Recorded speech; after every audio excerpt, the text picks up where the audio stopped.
This is the Memory Palace. I'm Nate DiMeo. The White Horse Inn on Telegraph in Oakland opened in 1933, or thereabouts. No one's been able to nail down the date. Historians have tried, as have some of its various owners, it seems, over the years. But if you're not an academic, or if you don't have a personal financial stake in solidifying its claim as the oldest gay bar in the United States to operate continuously in one location, it doesn't really matter when the White Horse first opened its doors. Just that it was soon enough. For a man to walk in on just the right night in 1936, or 46, or 54, and see the most beautiful man he'd ever seen in his life, and just be done for. Soon enough for another man who'd heard of this place, heard of places like it, whispered about, or mocked by the fellas in the assembly line, or in the office, or in his usual joint across town, heard the cracks about pansies and perverts and queers, and feared what they might mean. Feared why the words seemed to cut right through, sit strange in his belly, and tight in his throat. But who fought through that fear to make his way there, to the White Horse. Who may have circled the block, all butterflies, before working up the courage to park. Who may have walked right past it, rather than be seen walking in by some stranger. Or maybe he pulled his collar up, and tipped his fedora low, and pushed through the door as fast as he could. And who may have learned that night, in that bar, where men talked to men by the fireplace in the back, where women flirted with women in the light of the jukebox, men held hands by the pool table like it was nothing, like it wasn't everything. Knew that night for sure, that this was the place he belonged, that this might be the only place he belonged. Like it was for other women and men, those who were identified correctly as such at birth, and those who weren't, people who needed their lives to change, to make sense, to be less lonely, to be less scary, to be more fun, to be saved. In the 40s and 50s and later, men and women, friends from the neighborhood or the bus or church, friends who knew the truth about each other, would walk arm in arm up Telegraph Road to the White Horse, would play at being people they were not, and then walk through the door, into that windowless room, and become who they were. They'd go their separate ways, he to a boyfriend, and she to a girlfriend, and they'd spend a few hours in a place where so much of what they'd been taught all their lives about what life was supposed to be, but who they had to be happy, or responsible, or good, or saved, just fell apart. Just put the lie to the whole thing. The laws of the universe themselves, just torn up and tossed like confetti, to swirl in the barlight, and flit in the laughter and the dance songs, alight on the eyelashes of some pretty man, and float on the surface of a martini glass. And then they'd say goodnight to their boyfriend and girlfriend, to the people there who understood, who helped them understand, and they'd link arms and go back out into the world.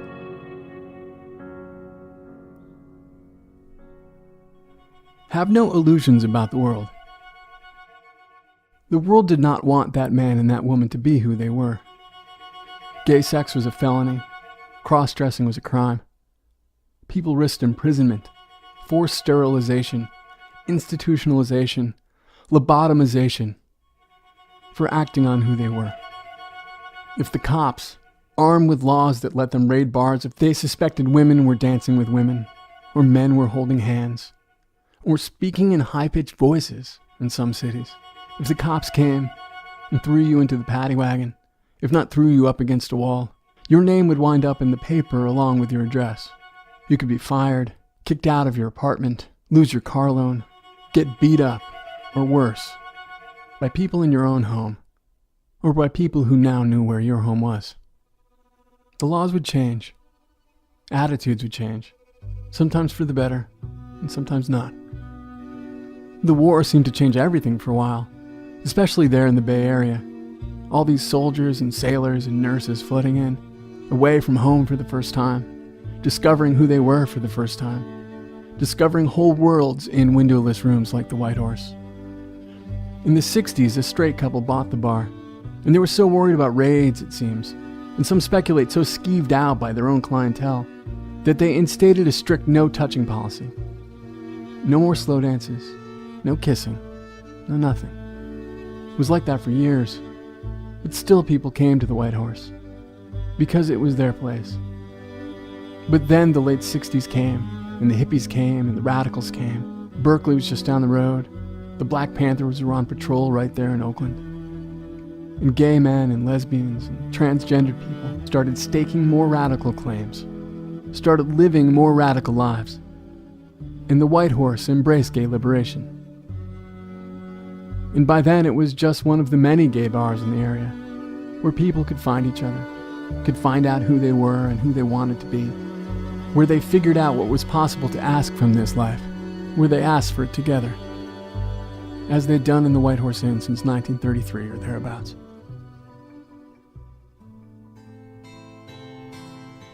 The White Horse Inn was opened the night in 1966 when transgender women fought back against police harassment in Compton's cafeteria across the bay in San Francisco and rioted.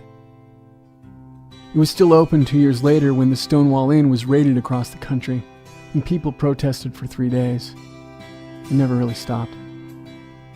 It was open on the night in 1973 when an arsonist set fire to a gay bar in New Orleans, locked the door, and killed 32 people. The White Horse was there for people who needed to mourn. It was open for people who wanted to celebrate in 1962, when Illinois became the first state to decriminalize homosexuality, and 13 years later when California joined it, and 28 years later when the Supreme Court forced 14 states to do the same. It was open in 1977 when San Francisco elected Harvey Milk to its board of city supervisors, and in 78 when he was assassinated. It was open in 1979 when 75,000 people marched in Washington for their civil rights.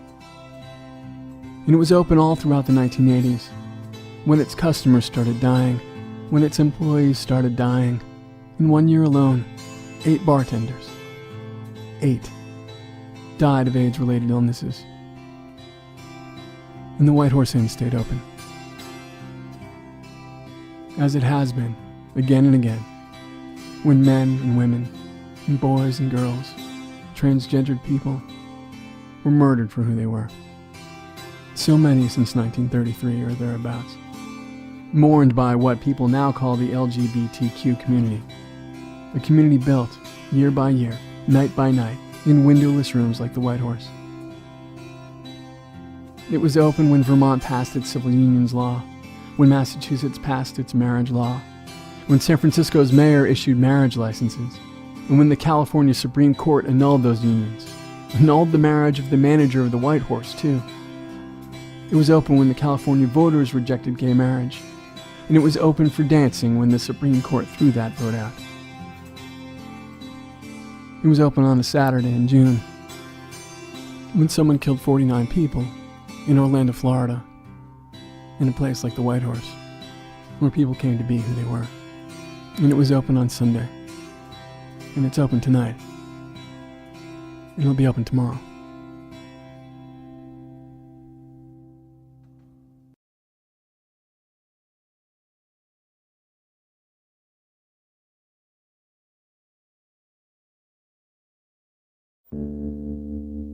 The Memory Palace is produced by me, Nate DiMeo, with engineering assistance from Kathy Tu and research assistance from Andrea Milne. The Memory Palace is a proud member of Radiotopia from PRX, supported by the Knight Foundation and by MailChimp, who celebrates creativity, chaos, and teamwork. Thank you guys for listening. Take care of each other.